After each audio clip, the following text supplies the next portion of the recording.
Welcome back to Marvel Maniac and MCU After Show. This is your host, Eric Cicada, and we're back. Not just Daredevil, this kind of Marvel storytelling. Because this premiere, well, this is exactly what the season opener is supposed to do.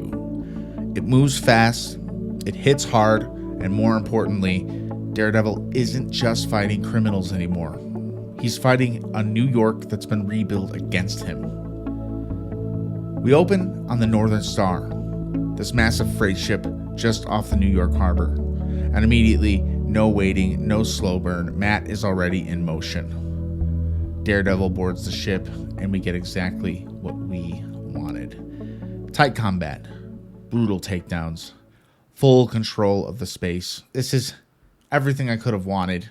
Honestly, when I see Matt in that suit, especially the one he's in now, it gives me the jitters and the good kind of like chills I'm talking about. This is Daredevil back in his element. And visually, I gotta say it right now, that black suit with the red emblem, he looks insane. Maybe the best he has ever looked. But what really matters in this scene isn't just the action, it's what's on the ship. Weapons, contraband, Fisk's operation, and a lot of evidence. And the moment things go wrong, well, the order is given. Sink the ship. The sailors / ship commanders, whatever you like to call them, they do it because that was their order on what to do if someone boarded the ship. But here's the key. They're too close to the harbor. This thing doesn't disappear. This wasn't boarded in the middle of the ocean. It was boarded like right inside of New York harbor. It collapses in plain sight, half sunken, visible, public for days at a time. Everyone sees it. And just like that, Fisk's operation isn't hidden anymore. It's floating in the middle of New York. I did not dare skip the title song because talk about classic Daredevil anthem. I put all my lights in my room on red, every single possible light, and watched it in the dark on the PC. I gotta say, I was in full movie theater mode. I was very immersed in this episode. After that chaos, we get our title, of course, and this is where the episode really gets interesting. Matt and Karen are wanted and in hiding, living behind Josie's and off the grid. And it changes everything about the tone, because now Matt can't move freely as himself, and Karen's in disguise. And that means Daredevil becomes less of a choice and more of a necessity. And I love this detail that Karen is training.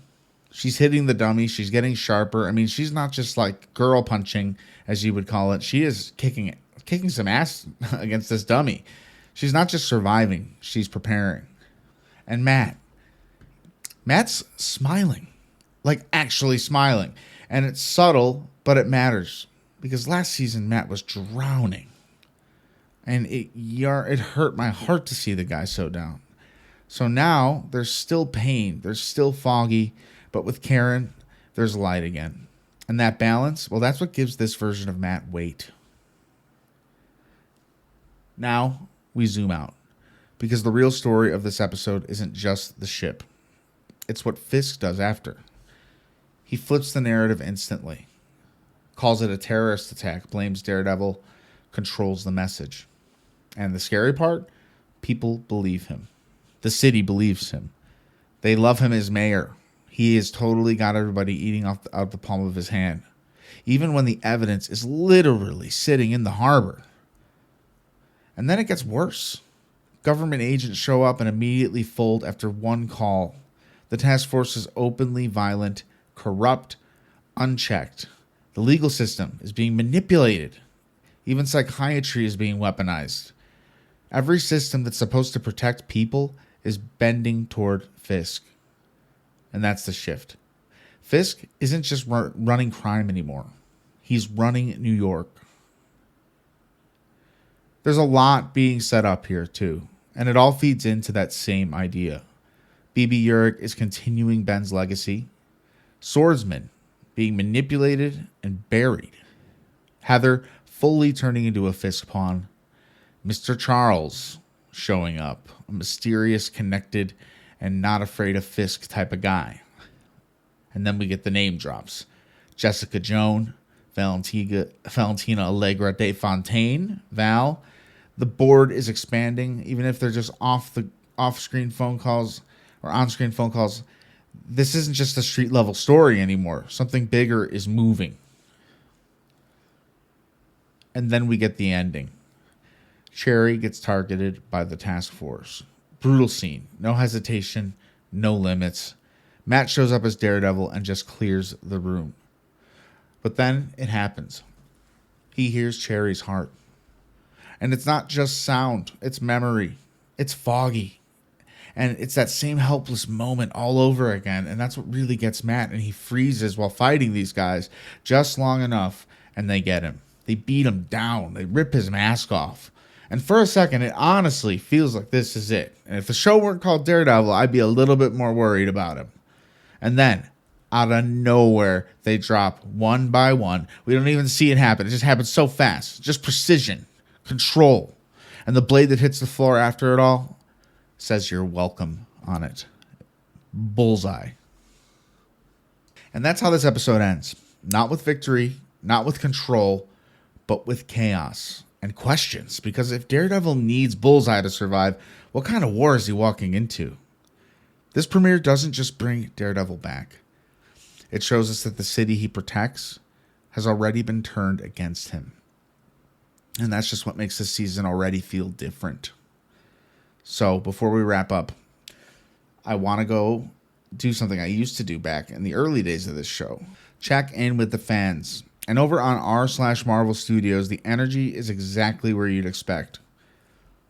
So scrolling through the first few comments, obviously I just watched it as it came out, so it doesn't have all the top responses sorted out or anything. We just get the nice, raw interpretation of what people are saying. The ending scene, you're welcome. Yes, absolutely. It's exciting. I love this already. Me too.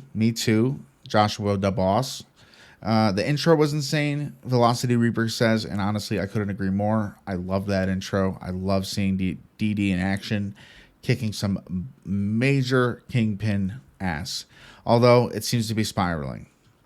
Now, NetLeo says he's going to write this down live tweet style, and I want to read what he has to say. NetLeo thinks the suit looks fantastic, and she thinks Karen was Danny Rand, the Iron Fist, when she was beating up that dummy. And he questions, is BB doing propaganda for Fisk now? Is she even running the report? I don't know. A little talk of Miss De Fontaine. If we get Val back into the mix, yeah, we are all for it. Brings out the Muse haunting Dr. Glenn, which is pretty gnarly. I like seeing him back. I thought Muse shouldn't have been killed. I liked him as kind of another side villain, but they went for the shock value last season, and that's just what it was. The voice recording is going to bite him in the ass, probably. There was a voice recording of this interview with the swordsman, and she had to change an answer for him, which she was pressured to do. And honestly, if there's a recording in any situation like that, it's like Chekhov's gun. It's probably going to be brought back up, and the weight is going to actually fall on her, even though she was made to do it. Scrolling through, people love Karen's wig. It disguises her very well. I don't notice her at all from afar. I'm like, who's this? Oh, it's Karen. So, very good wig work, Karen. Well done. Matthew Lillard is going to be a lot of fun this season. 11/8/15 says, I was so surprised to see Shaggy from Scooby-Doo in Daredevil. I had to quadruple check and to go to IMDb and make sure that was him. And yes, it is. And he's kind of a badass. I honestly am certainly excited to see where his story is going, who he's working with and or for. Very, very, very interesting. Even another comment says, I'm loving sassy Matthew Lillard. Yeah, this is a good part for him. Just finished. I like this episode a lot. A great ending. Couldn't agree more. So are Charles and Valentina working together? That would make sense. But what is their game getting the DA on Fisk's side? What game is Charles playing? That's a good question. We are probably soon to find out. I hope they don't leave that thread hanging. I doubt they will. Now, another good question pointed out by Justin's dad is, who do we think is making the fake Fisk news videos? That is curious, because it seems someone who wants to stir up the controversy a little bit. He does a pretty damn good Fisk impression. He wears the mask. It's kind of creepy. Gives me some Jigsaw from Saw vibes. I think he's probably another villain in the fold, or maybe it even just be someone we know that works for Fisk himself. It's interesting, and I'm excited to see where that goes too. There's so many plot threads being planted in this first episode. Citizens Nips says, I've been waiting over a decade to see him using the bully club in this way. Yeah, the Daredevil action was top tier this episode. He was ripping guys apart. And if it weren't for Cherry's heart, I don't know if he had the heart attack or he was gonna, but his heart attack moment is what stopped Matt. He would have won the fight hands down. He was in full control up until that happened. And overall, the response is very positive. Great first episode. Nice seeing the Watchtower. Heather is such a tool. Space Caboose says, love the aspect ratio changing on the boat as Daredevil is widening, then narrowing his listening. I love when they do those scenes where you can kind of hear him sorting through all the sounds to find what he needs to hear. That's very cool. The Val shout out, interesting. I mean, we're seeing a lot of that. Someone actually referring to Matt Lillard as Shaggy, which, I mean, I'm sorry. I can't forget Shaggy. And Bullseye. What is going on with Bullseye? There's a lot about him in here. Everyone's very excited about this episode. If they kill Cherry, man, I know Adorable Air 6901 is having some PTSD with Cherry. We do not want to see that man go. He is in retirement. He deserves more time in this show and to be alive, even if it's in Kingpin's New York. And that's all about it from our Reddit Insta take. Like I said, I'm getting these the second people are posting them. These are all comments that came in with in the last 30 to 40 minutes. So we're getting real-time MCU fan reactions. Do you like this section of the episode? Email us, marvelmaniacpod@gmail.com. We'll read your reply on the show. I'm curious to what you think about getting Reddit's opinion and the internet's opinion. I haven't done this since Fantastic Four, but in reality, there hasn't been much new MCU stuff for me to cover in this sense. We're going to be here every week, and I'm going to be posting the episodes when they're finished, so be looking on the lookout for them. Like tonight, they're going to be up the night of, because I want people to have access to them as soon as possible. And I love doing this show. Direct after show like this is the reason Marvel Maniac was built. It's where we thrive, and it's my favorite thing to do is to talk about episodes as they come and then make predictions and see if they come true. Make sure you rate the show 5 stars or give it a thumbs up or a little comment. It means the world, and it does us a lot of good in getting out there. Be sure to join our Discord. It is in the notes of this show. We are going to start talking Daredevil in there. There's a Harry Potter section. For my other podcast, Magic Muggle, a Harry Potter after show. Go check it out. And yeah, I'm looking forward to see you next week. I'm totally hyped about this season, where it could go, what it can mean for the greater MCU, what the cameos are going to be. Is Matt going to have another hallway fight scene? I think it would be a crime if he didn't, and I hope it's with another hero.